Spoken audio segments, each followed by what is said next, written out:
أعوذ بالله من الشيطان الرجيم. بسم الله الرحمن الرحيم. يا أيها الذين آمنوا لا تحرموا طيبات ما أحل الله لكم ولا تعتدوا إن الله لا يحب المعتدين. وكلوا مما رزقكم الله حلالا طيبا واتقوا الله الذي أنتم به مؤمنون. لا يؤاخذكم الله باللغو في أيمانكم ولكن يؤاخذكم بما عقدتم الأيمان، فكفارته إطعام 10 مساكين من أوسط ما تطعمون أهليكم أو كسوتهم أو تحرير رقبة، فمن لم يجد فصيام 3 أيام، ذلك كفارة أيمانكم إذا حلفتم، واحفظوا أيمانكم كذلك يبين الله لكم آياته لعلكم تشكرون. يا أيها الذين آمنوا إنما الخمر والميسر والأنصاب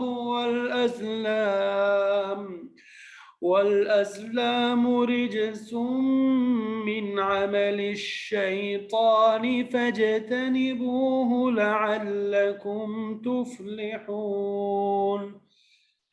إنما يريد الشيطان أن يوقع بينكم العداوة والبغضاء في الخمر والميسر